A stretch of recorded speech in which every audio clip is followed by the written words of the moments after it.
kelas 7A sampai kelas 7F yang Pak Nur sayangi dan Pak Nur banggakan. Pada pertemuan daring kali ini kita akan membahas tentang pelajaran PPKN, yaitu tentang subbab yang kedua, yaitu arti penting dalam memahami keberagaman yang tunggal ika. Nah, keanekaragaman masyarakat di Indonesia yang memiliki suku bangsa, ras, agama, dan kebudayaan, dan juga ada keberagaman antar golongan yang berbeda ini hendaknya tidak dijadikan sebagai pembeda, tetapi harus kita jadikan sebagai sumber kekayaan, yang mana itu menjadikan bangsa Indonesia menjadi semakin beragam, menjadikan bangsa Indonesia memiliki ciri khas dari negara-negara lain yang ada di dunia. Kita sebagai manusia diberi akal untuk berpikir dari Tuhan.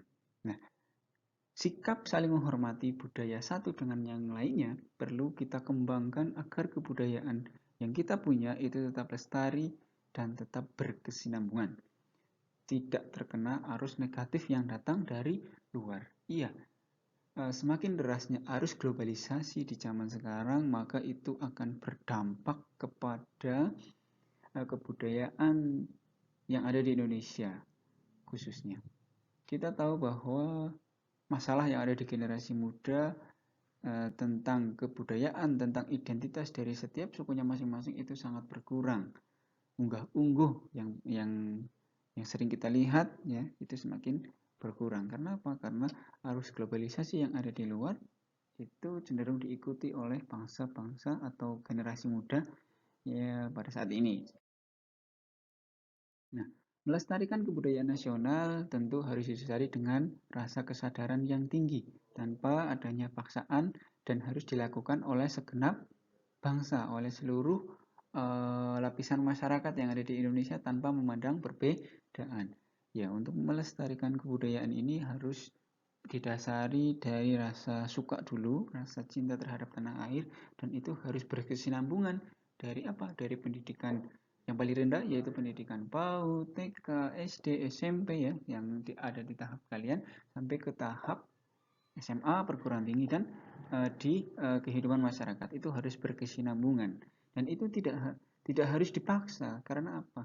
Karena yang namanya paksaan itu nantinya akan menjadi pengekang atau akan menjadi penghambat. Ya.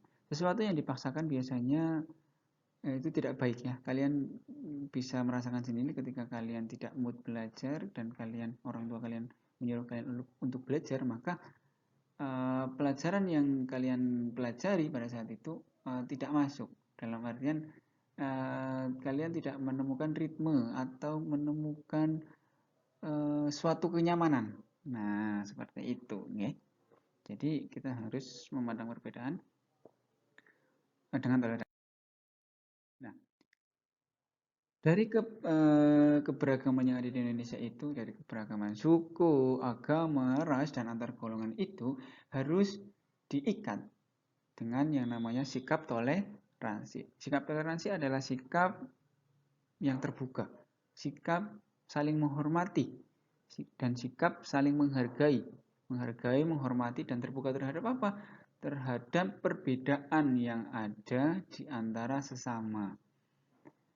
Seluruh bangsa Indonesia ini yang jumlah penduduknya ada sekitar 250 juta jiwa, itu memiliki sukunya sendiri-sendiri, mempunyai agama yang berbeda. Agamanya ada berapa yang kalian tahu?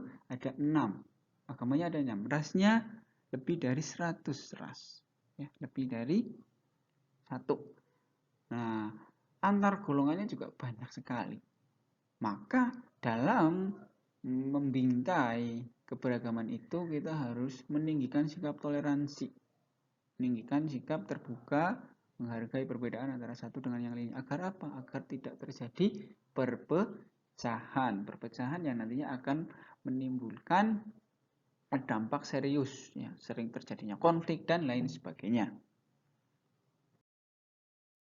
Nah, dengan adanya sikap toleransi ini terhadap keberagaman norma tatanan masyarakat itu menjadi tertib dan damai. Ya, karena apa? Karena setiap suku, setiap agama, setiap ras, dan setiap golongan yang ada di Indonesia itu mempunyai tata tertib. tata tertib atau aturan dari masyarakatnya sendiri. Misal suku Jawa itu mempunyai unggah-ungguh sopan santun yang berbeda dengan norma-norma dari suku dan agama yang lainnya seperti itu. Nah, contoh dari perilaku toleran terhadap keberagaman agama yang pertama yaitu menghargai teman yang beragama lain yang sedang beribadah dengan cara tidak mengganggunya. Yang kedua yaitu tidak membeda-bedakan agama untuk berteman ya.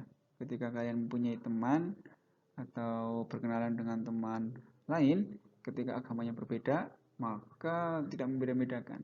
Ya, karena yang namanya agama atau kepercayaan itu hubungannya antara manusia tersebut dengan Tuhannya, langsung dengan Tuhannya. Nah, yang berikutnya itu tidak mengganggu tentang sara, suku, agama, dan ras. Ya, tidak membawa candaan atau bulian ya. Itu tidak boleh menyinggung tentang suku, agama, dan ras. Karena itu sangat sensitif seperti itu. Nah, yang berikutnya yaitu persamaan derajat, persamaan hak dan kewajiban yang mengutamakan wanita di tempat umum, menjaga nama baik dengan tidak melakukan hal-hal yang menyinggung atau menyimpang dari norma agama, norma kesusilaan, dan norma kesopanan. Nah, jadi ketika di tempat umum, maka kita harus mengutamakan wanita dulu atau ibu-ibu yang sedang hamil. Kalau misalkan kita lagi duduk di halte, sedang di bis kayak gitu, kita duduk dan kita melihat ada orang tua, wanita atau wanita yang sedang hamil, itu maka kita harus mempersilahkan untuk duduk, kita yang berdiri sebagai laki-laki seperti itu. Nah, yang berikutnya itu menghormati kebebasan para pemeluk agama untuk menganut agama dan menjalankan ibadahnya masing-masing, tidak juga merusak tempat ibadah agama lain ya, dan juga melakukan tolong menolong dalam kehidupan bermasyarakat ya. Jadi keberagaman agama yang ada di Indonesia itu sangat banyak, ada 6 agama yang kita pelajari, maka dari keenamnya itu kita harus menghormati setiap agama yang ada di masyarakat tentunya. Apalagi nanti kalau misalkan di tempat kalian ada yang tempat ibadahnya masjid misalkan berdekatan dengan wihara, berdekatan dengan kelenteng, atau berdekatan dengan pura.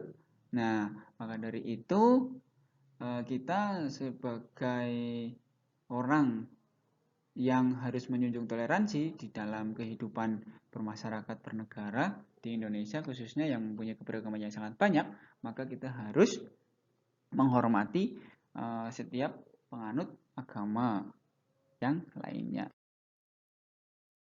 Nah, di dalam pasal 29 ayat 2 Undang-Undang Dasar Negara Republik Indonesia tahun 1945 itu mengatur tentang kebebasan ya, mengatur tentang kebebasan dalam memeluk agama dan kepercayaannya masing-masing. Jadi setiap orang yang ada di Indonesia itu mempunyai hak dan kewajiban yang diatur oleh pasal 29 ayat 2 itu untuk bebas memilih agama yang dipercayainya.